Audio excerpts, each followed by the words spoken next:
to the X22 Report. My name is Dave, and this is episode 51. And the title of this episode is The Economic Collapse and the Constitution. I just want to say thank you to everyone, and I really do appreciate the donations. It helps the servers, helps me pay for the servers, keep everything going. This whole site and the people and everything that I do here is free. This is for all of us to get together, talk about what is going on, what are these new taxes, what are these new laws, why are our rights being taken away. This is the time for us to get together and talk peacefully, trying to figure out what we can do to stop this from happening. Because we know a collapse is going to happen, but from this collapse, something new will emerge. And the something new is we need to get rid of the old, because we don't want the same system and the same people coming back. So we have to change things.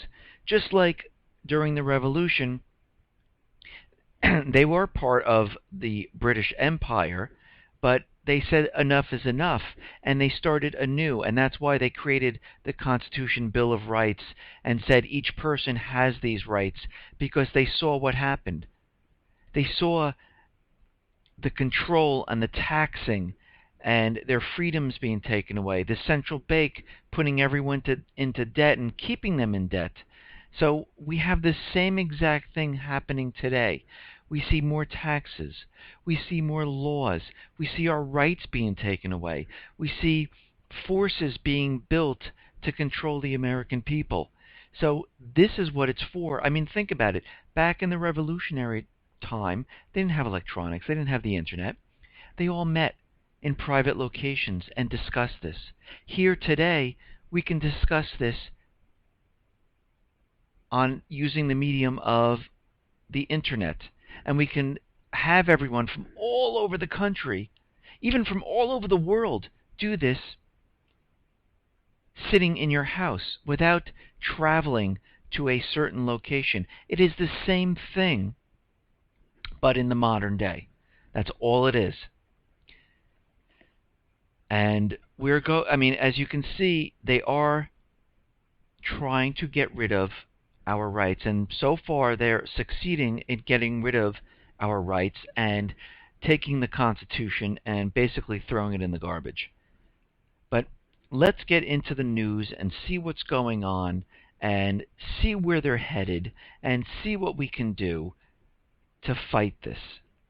And when I say fight this, I mean peacefully. During the Revolution, they didn't come out and say, you know what, let's start shooting up people. They were trying to do this peacefully. The British are the ones, and I have nothing against England or British, but this is just going back in history. The British are the ones who showed force. And normally, when people need you to bend you to their will, they will show force. So I'm 98% sure that the government will try to bend our will to them, and will show their teeth. And how we react will be, what happens at that time. Now, in the news, in the economy, it looks like we're blowing up that housing bubble. And I can tell that people are definitely catching on. And because I have people around me telling me that we should start flipping houses, that I need to get my real estate license. Real estate's taken off, and I think that real estate is going to be great. We should really, you can get 0% down on a house. We should just start doing this. We're getting in on the ground floor. And I'm sitting here telling myself, no way. They are just blowing this bubble up, and I'm not being caught. This is my own personal opinion, redoing a home, and when I go to sell, the market just comes crashing down. I've seen this happen to a lot of people, especially my relatives who owned 4 or 5 different homes, and they went completely bankrupt. So I can just see, and everyone sees, that this is a new real estate bubble, along with the bond bubble, along with the stock market bubble, along with the derivative bubble, along with everything else that they're doing. And looking around the world, we can see things are not right. I mean, they can tell us until they're blue in the face that the economy's great, everything's great, Europe's great. If everything is so great, why would the Eurozone unemployment rate hit a record 12.1%? And it's continually going up, and it's climbed, and this is what it says: as the jobless rate in the 17-nation Eurozone climbed for the 23rd consecutive month, 62,000 people lost their jobs in March. A total of 26.5 million people were unemployed in March. If everything is fabulous, why do we get all this news of unemployment? Why do they continually change their calculations on how they calculate inflation, GDP, unemployment? Because they're massaging the numbers so the general population is none the wiser of what's going on. And that's why they are doing this. Most of the people think this is the good times. That look at the stock market.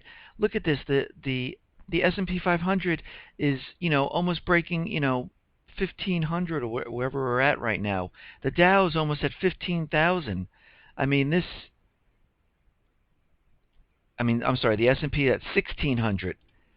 This is what people are saying, and the Dow's approaching 15,000. They're looking at this is great. This is fantastic. There's no one unemployed here. No, everything's fabulous. But as we can see all over the world, especially in Cyprus, the media is not blurting this out on the front page, saying, people their accounts are frozen. They have capital controls. They can't take out their money. Most of their money's already been converted into stock. You really don't see this. You really don't see what's going on. And if you asked people like I have, I can even ask my brother. He has no clue. If I ask my brother what's going on, have you heard about Cyprus? No, what's going on in Cyprus? No clue. Have no idea what's going on. And this is how you know that America and people around the world are completely in the dark of what's going on. Now, there was, I think this is funny, a story out that says the U.S. to pay down debt for the first time in 6 years. They're going to pay $35 billion to pay down the $16 trillion and almost $17 trillion in debt. So I just stopped it, and it's $16,838 billion. So if they pay down the $35 billion, it would be $16,803 billion. But then again, the debt continually rises. So let's put this in perspective. If I was a regular person that had debt, and let's say I had $100,000 worth of debt, and I decided to pay down the $100,000 debt of $3,500, does that really do anything? No, it doesn't. It's a joke. What they're saying, it's propaganda, so they can put this on the front page of the newspapers, on the websites, so people go, oh look, we're paying down this huge debt. We're almost at $17 trillion. Even with the sequester, go to U.S. debt, USDebtClock.org. Look how the debt continually rises, even with the sequester. It's still going up. Yeah, it might have slowed a little bit. It's still going up. Even when they pay this down, it's still going up. We will hit $17 trillion no matter what they do. Now, they are pushing this internet sales tax, and they're trying to impose more taxes on the people to pay for this $17 trillion. Actually, it's more, but we'll just use $17 trillion if you take everything into account. But we'll just use $17 trillion of debt. They are trying to tax us everywhere with Obamacare, with the internet tax, with income tax. We have more taxes than it's ridiculous the amount of taxes that we have. But in the Commerce Clause in the United States Constitution affirms that states cannot tax across their borders. You need a physical presence within a state's boundaries is required for a state to be able to tax a business. The Constitution is clear. A person or business must be physically present within a state's borders in order to be taxed. By suggesting the Constitution is outdated, Internet tax pushers align themselves with the rhetoric of far-left judicial activists. So basically, here we go again with them doing whatever they want and not following the Constitution. Just because it's electronic doesn't mean the Constitution is outdated. We still send emails. We still write, whatever color it is. We still use the English language or whatever language you're using to send an email. The only difference is the delivery. Just like when we did mail order. Forget the internet. You get a catalog to your house and you place an order and it's across state boundaries. You're not physically in that state, and that has nothing to do with the internet. That's been going on, the mail order, it's been going on for hundreds and hundreds of years. The internet is just a different way of reading the catalog and ordering. There is no difference. And they're trying to make it, because everyone hears internet and they hear technology, and they go, oh, it's got to be different. Oh, it's got to be, has to be more advanced. It really isn't. Think about it. You go on the internet and you're shopping at Amazon, let's say. I use Amazon because everyone knows Amazon. You're shopping on Amazon. It's a big catalog. That is it. It's almost like receiving that gigantic catalog book mailed to your house. I don't know if you guys remember this, but remember the Sears catalog that you used to get? It used to be huge, thick. You got it to your house, and you ordered. And they would send the product through the mail. Doesn't matter how the delivery is done. It's still the same thing. Even if it's electronic. Wherever that product is, that's where it's coming from. They try to make this internet thing into something that it's not. And according to the Constitution, I hate to say it, they can't do it. But guess what? They don't care what the Constitution says. They just do whatever they want. Now, Obama says there is evidence of chemical weapons used in Syria. And he goes on to say, that they're going to have to look into it and get more proof. What we now have is evidence that the chemical weapons have been used inside of Syria, but we don't know how they were used, when they were used, or who used them. So we got to really look into this. So basically what he's saying is, we have no way of convincing the American people to go to war because they really don't care about this country using chemical weapons on their own people, because what does this have to do with America? Well, for them, what it has to do with is them not using the petrodollar, and it's a good way for the central bankers to get into Iran to take over Iran. But the majority of Americans, they couldn't give a shit. They don't care. So, basically what he's saying is, I'm just going to let you know this, but we're going to have to wait until we have more proof, or we figure out what event we're going to use to shock the American people to bring us war with Syria. And how can we do this? I know the NYPD is doing some type of drill in the subway systems this summer that have to do with chemicals dispersed in the subway system.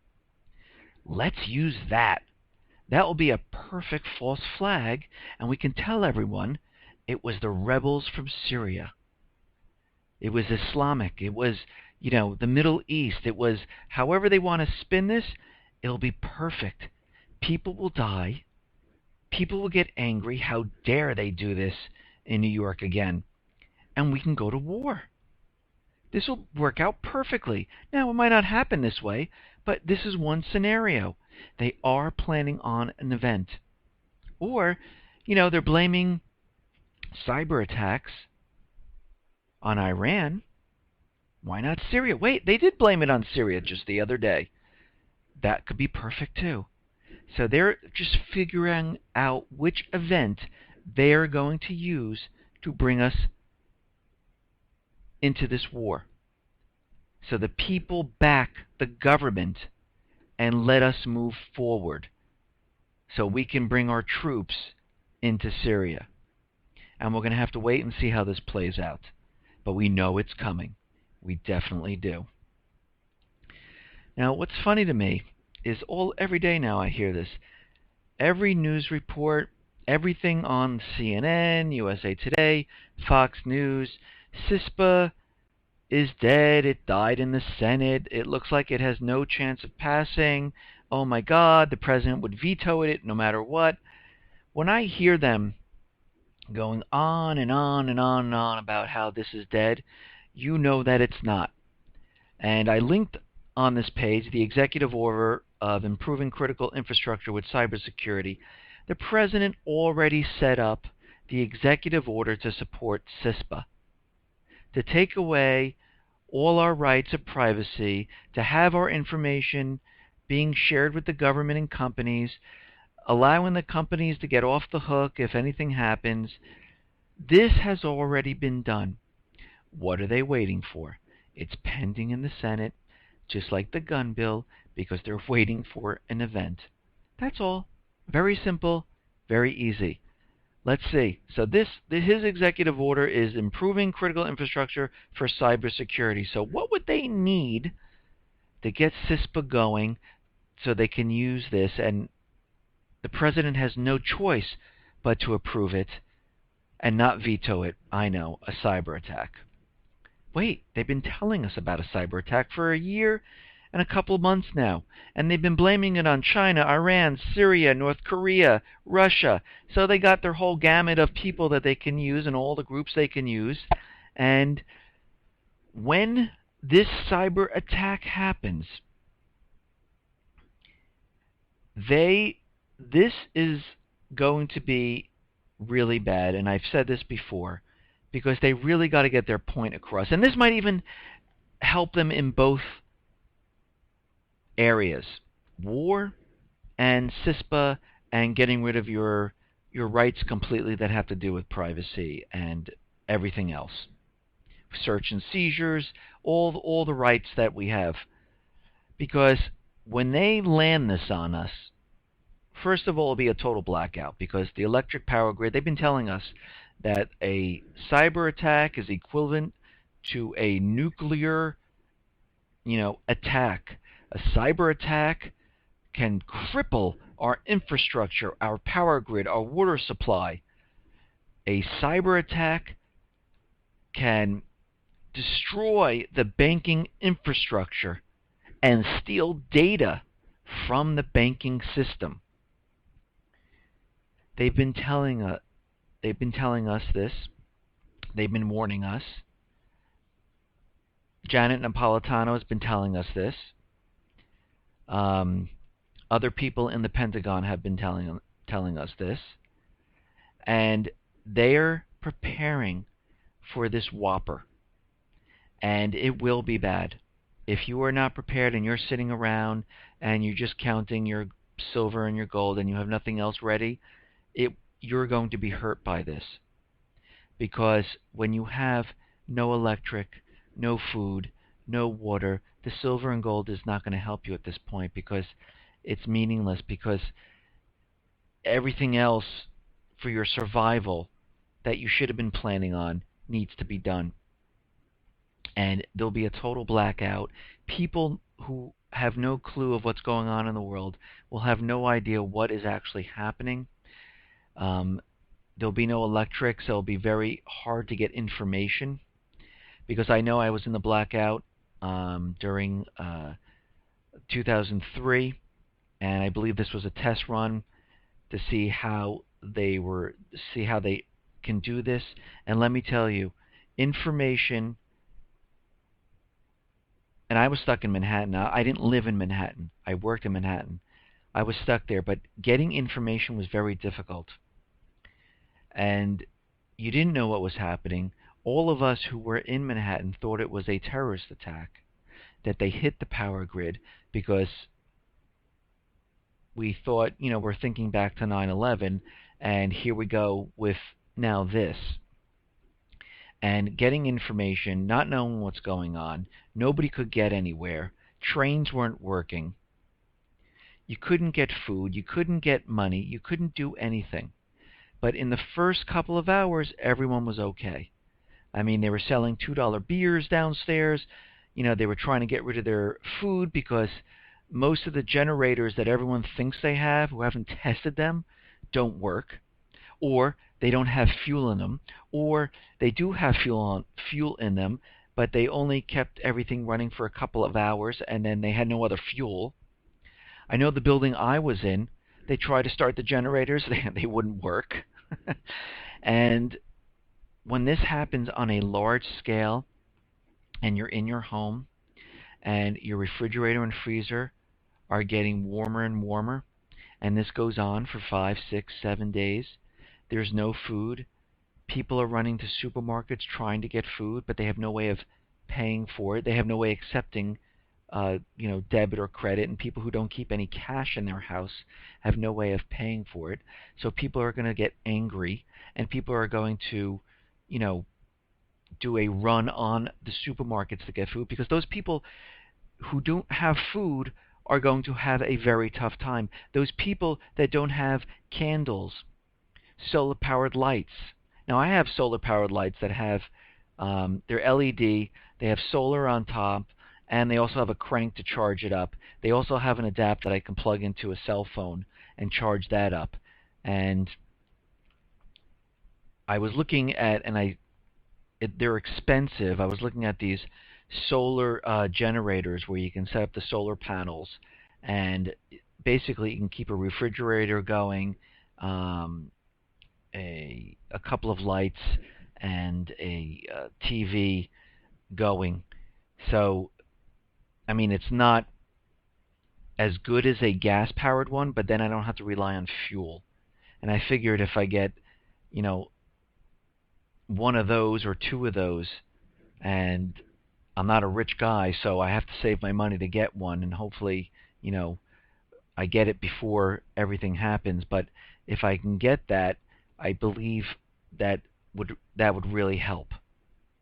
But those people who have absolutely nothing, food I have, food, batteries, candles, medical supply, weapons, gold and silver, that stuff I have. But those people who don't have anything, who have only food for maybe 1 or 2 days, those are the people that are going to be in trouble. Those are the people that are going to have a hard time, and there's many of those people out there. Just remember that. And this is going to make people really angry, and people are going to be struggling. People are going to be pissed off. People are going to do whatever they have to do to help their family survive, especially living in a city or a very populated area.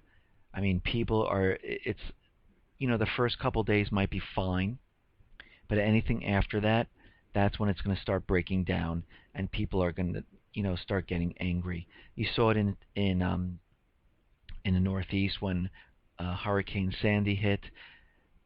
In the beginning, people are okay, but after a couple nights without power, there were rioting. There were people going up and down the streets, breaking into homes, stealing what they could. Because, let's face it, the police can't be everywhere. DHS can't be everywhere, to keep control. So what do we have to do? We have to protect ourselves. Okay, let's move on now. Now, moving on to gun control. There was a billboard of Native Americans, and on the billboard it says, "Turn in your arms, the government will take care of you." And we all know what happened to the Native Americans, and I do have friends that are Native Americans, and it is a terrible thing. But the government is not going to take care of you. It's a trick, and pro this pro-gun billboard was put up by someone anonymous. They didn't want to reveal their name, and they're trying to tell people, do not give in your guns. The government is not going to take care of you. The government will control you, if that's what you mean by take care of you, but they're not going to protect you. They're not going to do anything. They're going to take away your rights, and they're going to try to keep you in line. That's what they want. Now, there was another story. It says, we are one false flag away from gun confiscation. And this has been on my timeline, and we know that no matter what they do, they want our guns. And you can see this has nothing to do with the safety of children and stuff, because, they are out there now trying to get like GE Capital, Bank of America, TD Bank to stop doing business with gun manufacturers and freezing their accounts. So they're trying everything to have this gun control bill approved. But what they need to do, and they don't care how they do it, they're backed in a corner because they know the collapse is coming, and they can't have all these Americans armed. No, it's just not going to work. And the only way for them to really push this home is to have another event, of course, because you have to get people angry. You have to get people up in arms. No pun intended there. Up in arms, and have people say, yes, that's it. This is the last straw. Take the guns away. And this is what they're trying to do. But they're trying all the back doors first. This is what they're going to do. They're going to try everything, a bill for gunpowder, a bill for, tagging ammunition, a bill for, for anything they can think of, going after financial companies not to do business with guns, going on the state level to have them impose laws like they want to do on the federal level. So they're going to do everything. And when all that doesn't work out, then we're going to have the event, because they're going to say, okay, we tried everything else. It's time. We need to get the guns away from the people. And this is what's going to happen. And I agree with this article. We are one false flag away from gun confiscation, because on my timeline, if you go down top of the site, it says economic collapse. That is the timeline. I put pictures, dates. Now, the dates for future events are fake, of course, and those will change. But the event itself, that's what's important. And you can go see that. Now, in Jersey City, they identified a pro-militia clique in the department. And this pro-militia clique was anti-government extremists. And what they mean by that are that these are people, who believe in the Constitution, and they believe of the people's rights. And, but this can't be, because this does, the DHS and everyone else is labeling these groups as, anti-Semitic, bigots, that they're gonna, these are the pro-gun people, and they're going to do harm to others, and these are domestic terrorists, just like the Occupy Wall Street. The DHS labeled them and followed them and listened to their communications. But we have people starting to figure out that something's going on and something's happening, and people are starting to do this now. And something very interesting with regards to the Constitution. In Mayberry versus Madison, this is a Supreme Court ruling, and I'm going to read it to you. The particular phraseology of the Constitution of the United States confirms and strengthens the principle, supposed to be essential to all written constitutions, that a law repugnant to the Constitution is void, and that courts, as well as other departments, are bound by that instrument. And if people don't know what repugnant means, it means incompatible or inconsistent. So you can just substitute that a law that is inconsistent to the Constitution is void. So this is a Supreme Court case, Mayberry v. Madison. I have it linked, and this is from the Cornell Law site. Any law that comes out that is inconsistent with the Constitution is automatically void. So all this, everything that they're coming out with, the Second Amendment, the NDAA, all of this, all of those laws, the Patriot Act, void. Now, of course, people say, well, if they're void, how do they have them on the books? Because you have to remember, the government is imposing these laws. We, the people, haven't said anything. We, the people, haven't said, by the way, all these laws are void. We are not following them. Because if we stay silent, what happens? They believe they can enforce these laws. Let me tell you, Nazi Germany, they had tons of laws. Tons of laws of, putting people into groups, rounding people up. Those are all legal. But until someone stands up and says no, everything that's written down is meaningless. It has to come from within. We have to stand up.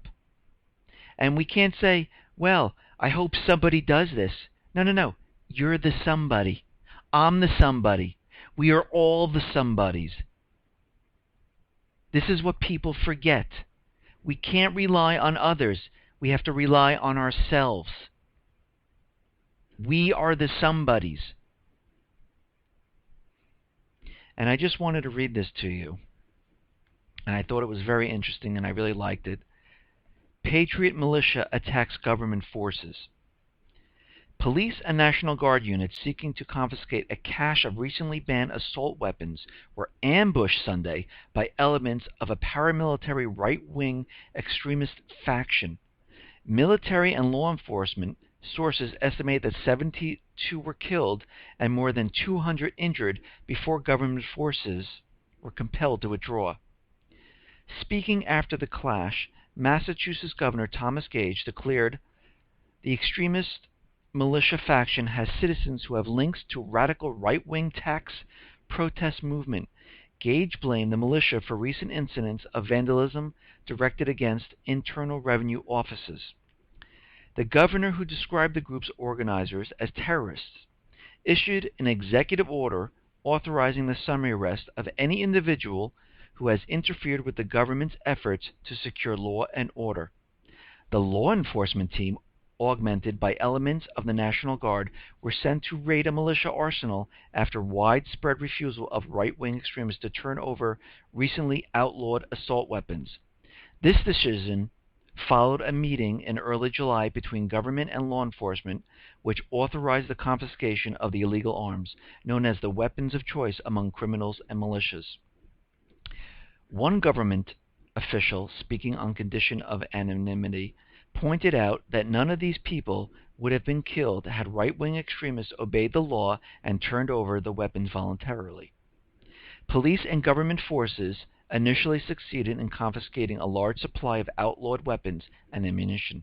However, troops attempting to seize arms and ammunition in Lexington met with resistance from heavily armed militia extremists who had been tipped off regarding the government's plan. During a tense standoff in Lexington Town Park, National Guard Colonel Francis Smith, commander of the government operation, ordered the armed group to surrender and return to their homes.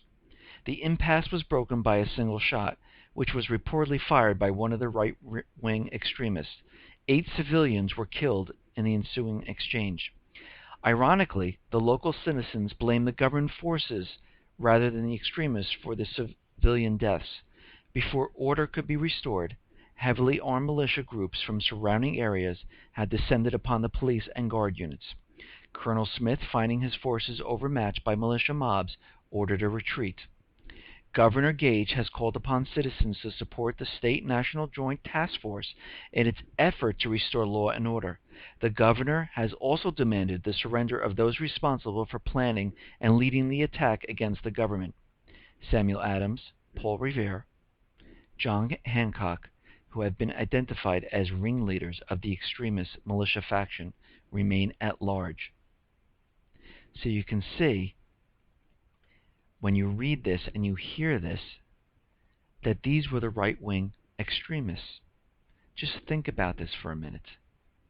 Think about what was going on then and compare it to now.